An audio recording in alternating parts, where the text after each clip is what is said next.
Guys, welcome to good stories. ఈరోజు మనం తెలుసుకోబోయే కథ పేరు రివెంజ్ లవ్ ఎపిసోడ్ 3. ఈ ఎపిసోడ్లో ఆ రోజు ఆఫీస్ మామూలుగానే మొదలైంది. ఉదయం 9 గంటలు. ఫ్లోర్లో కంప్యూటర్లు ఆన్ అయ్యాయి, కుర్చీలు కదిలాయి, ఫైళ్లు తెరుచుకున్నాయి.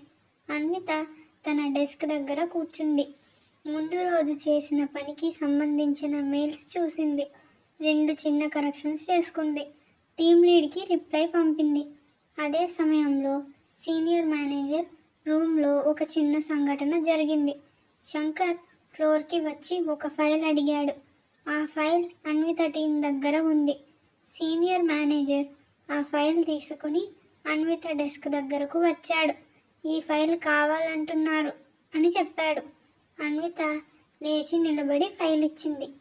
శంకర్ చూసి ఓకే అని తల ఊపాడు, అంతే. కానీ ఆ చిన్న దృశ్యం చాలా మందికి కనిపించింది. ఫ్లోర్లో చూపులు మారాయి, చెవుల దగ్గర మాటలు మొదలయ్యాయి. ఓనర్ డైరెక్ట్గా వచ్చాడు, ఆమె డెస్క్ దగ్గరే ఆగాడు, ఏదో ఉంది అని మాట్లాడుకున్నారు. లంచ్ టైం అయ్యింది. క్యాంటీన్లో మాటలు పెరిగాయి. అన్వితకి ఓనర్కి ఏమైనా రిలేషన్ ఉందా? ఎప్పుడూ కామ్గా ఉంటుంది, ఎక్కడా ఫియర్ లేదు అనే మాటలు. మధ్యాహ్నం టీం పని చేస్తోంది, కానీ కొంతమంది సీనియర్ ఆఫీసర్స్ డైరెక్ట్గా అడిగితేనే బెటర్ అని అనుకున్నారు. సాయంత్రం అయింది. అన్విత మీటింగ్ రూమ్కి పిలవబడింది. ఆమెకి ఏ భయం లేదు. నోట్బుక్ తీసుకొని లోపలికి వెళ్ళింది. రూమ్లో 4-5 మంది ఉన్నారు. వాళ్ళు కుర్చీల్లో కూర్చున్నారు. అన్విత కూడా కూర్చుంది. కొంతసేపు సాధారణ మాటలు, పని గురించి, ప్రాజెక్ట్ గురించి. తర్వాత ఒక సీనియర్ నేరుగా అన్విత ఒక ప్రశ్న అడగవచ్చా అని అడిగాడు. సరే అడగండి అంది. మీకు ఓనర్ గారికి ఏమైనా సంబంధం ఉందా అని అడిగాడు. ఆ ప్రశ్న రూమ్లో నిశ్శబ్దం తెచ్చింది. అన్విత ఒక్క క్షణం ఆలోచించింది. ఆ తర్వాత సాధారణంగా నవ్వింది. ఉంది అని అంది. అందరూ ఒకరినొకరు చూశారు. ఏంటి అన్నారు. అన్విత మళ్ళీ చెప్పింది. అతను నా నాన్న అని చెప్పింది. రూమ్లో అందరూ షాక్ అయ్యారు. ఒక్కసారిగా ఆ మాట అందరి చెవుల్లో మోగింది. మీరు ఓనర్ కూతురా అని ఒకరు అన్నారు. అవును అంది అన్విత. అయితే ఇంతకాలం ఎందుకు చెప్పలేదు అని ఇంకొకరు. అన్విత నవ్వుతూ కూర్చుంది. నేను ఎందుకు చెప్పాలి, చెప్తే ఏం మారుతుంది అని ఆమె అడిగింది. నేను నా పని చేస్తాను, మీరు మీ పని చేస్తారు, అంతే కదా అని అంది. ఆ మాటతో కొంతమంది నవ్వారు. మీరు చెప్పేది కూడా నిజమే అని ఒక సీనియర్ అన్నాడు. మరొకరు అడిగాడు, మీరు ఓనర్ కూతురు అయితే ఎందుకు ఇక్కడ సాధారణ ఉద్యోగిగా అని అడిగాడు. ఆ ప్రశ్నకి అన్విత సీరియస్ అయింది. నాకు అనుభవం లేదు అని అంది. అనుభవం లేకుండా పెద్ద పోస్ట్ ఎందుకు అంది. నేను కష్టపడకుండా ఏ పోస్టు వద్దు.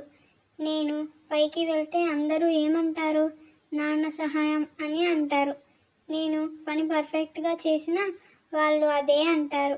అది నాకు ఇష్టం లేదు. నా పని నన్ను గుర్తించాలి, నా పేరు కాదు. అందుకే నేను ఇక్కడ ఒక సాధారణ ఉద్యోగిని.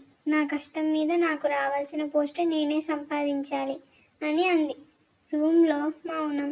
కొంతసేపటికి ఒకరు అన్నాడు, మీ ఆలోచన చాలా బాగుంది, ఇది చాలా మందికి అర్థం కాదు అని మరొకరు అన్నారు.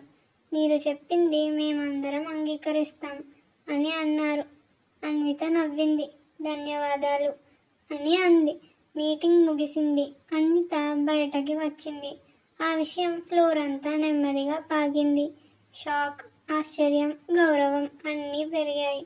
సంజయ్ తన డెస్క్ దగ్గర కూర్చున్నాడు. అతనికి కూడా ఈ విషయం తెలిసింది. అతను ఏమీ చెప్పలేదు, కానీ ఆమెను కొత్తగా చూశాడు. ఆ రోజు ఆఫీస్లో ఒక విషయం మారింది. అన్వితకి ఇప్పుడు గౌరవం పెరిగింది, కానీ ఆమె మాత్రం మామూలుగానే ఉంది. ల్యాప్టాప్ క్లోజ్ చేసింది. బ్యాగ్ తీసుకుంది. ఆఫీస్ నుంచి బయటకి వచ్చింది. తన మార్గంలో నిశ్శబ్దంగా నడిచింది. ఆమెకి తెలుసు, ఇది మొదటి అడుగు మాత్రమే అని. ఆ రోజు ఆఫీస్లో అంతా మామూలుగానే ఉంది, కానీ సంజయ్కి మాత్రం ఏదో మారినట్లు అనిపించింది. ఉదయం తన కుర్చీలో కూర్చుని ల్యాప్టాప్ ఆన్ చేశాడు. మెయిల్స్ చెక్ చేశాడు. కానీ మెదడు మాత్రం పనిలో లేదు. నిన్న జరిగిన విషయం అతని మనసులో మళ్ళీ మళ్ళీ తిరుగుతోంది. ఓనర్ కూతురు. ఆ మాట అతని చెవుల్లో ఇంకా మోగుతూనే ఉంది. అతను అన్విత వైపు చూశాడు. ఆమె తన పని తానే చేస్తోంది. ఏ ప్రత్యేక హడావిడి లేదు. ఏ గొప్పగా ప్రవర్తించడం లేదు. అదే సంజయ్కి కొంచెం ఆశ్చర్యంగా అనిపించింది.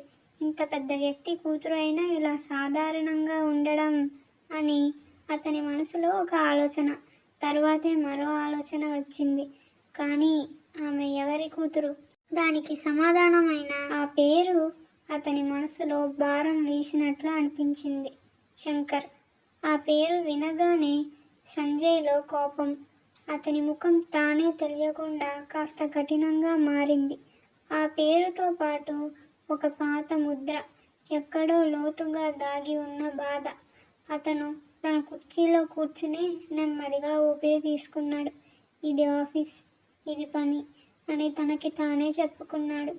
కానీ మనసు మాట వినలేదు. టీం మీటింగ్ మొదలైంది. అందరూ టేబుల్ చుట్టూ కూర్చున్నారు. అన్విత ప్రాజెక్ట్ గురించి వివరించింది. స్పష్టంగా, సింపుల్గా వివరించింది. సంజయ్ వినిపించాడు. అతనికి ఆమె మాటల్లో ఏ గర్వం కనిపించలేదు. అది అతనికి మళ్ళీ ఒక చిన్న ఆశ్చర్యం. ఇలా ఎందుకు ఉంది అని మనసులో అనుకున్నాడు. మీటింగ్ అయిపోయింది. అందరూ లేచారు. సంజయ్ ఫైల్ తీసుకుని తన డెస్క్ వైపు నడిచాడు. అన్విత అతని ముందు నుంచే నడుస్తోంది. ఒక క్షణం అతను ఆగాడు. ఆమె తప్పు ఏమీ లేదు కదా అని ఒక స్వరం. తరువాతే ఇంకొక స్వరం. కానీ ఆమె ఎవరి కూతురు అని. ఈ రెండు స్వరాలు ఒకదానితో ఒకటి గుద్దుకుంటున్నట్లుగా అనిపించింది. లంచ్ టైం అయ్యింది. సంజయ్ తన ఫుడ్ బాక్స్ తెరిచాడు. మిగతా వాళ్ళు అన్విత గురించే మాట్లాడుతున్నారు. చాలా గ్రౌండెడ్, అసలు యాటిట్యూడే లేదు. నిన్న చెప్పిన మాటలు బాగా నచ్చాయి అని. సంజయ్ ఏమీ మాట్లాడలేదు. అతను తన ప్లేట్ వైపు చూస్తూ మౌనంగా ఉన్నాడు. అతని లోపల ఒక కోపం నెమ్మదిగా పెరుగుతోంది. ఆ కోపం అన్విత మీద కాదు, ఆమె నాన్న మీద. అతను అలా సింపుల్గా ఉంటాడా? అతని కూతురు ఇలా ఆలోచిస్తుందా అనే ఆ ప్రశ్నలు అతని కోపాన్ని మరింత పెంచాయి. నిజం బయటికి రాదు.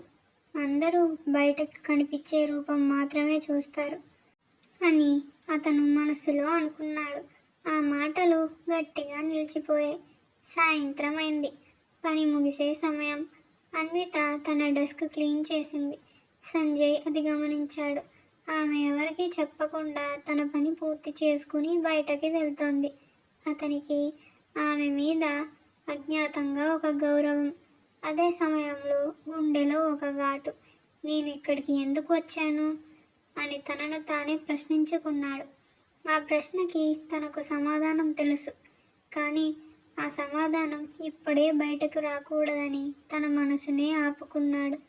ఆ రోజు సంజయ్కి ఒక విషయం స్పష్టమైంది. అన్విత అతను ఊహించుకున్నట్టుగా లేదు. కానీ శంకర్ మీద తనలో ఉన్న ద్వేషం తగ్గలేదు. ఇది ఇంకా లోతుగా, నిశ్శబ్దంగా బలపడుతోంది. ఆఫీస్ బయటకు వచ్చాడు. సంజయ్ ఆకాశం వైపు చూశాడు. సూర్యుడు నెమ్మదిగా అస్తమిస్తున్నాడు. కొన్ని నిజాలు సూర్యాస్తమయానికి బయటకి రావు అని అతను అనుకుని నడక మొదలుపెట్టాడు. Thank you for watching. Please like, share and subscribe.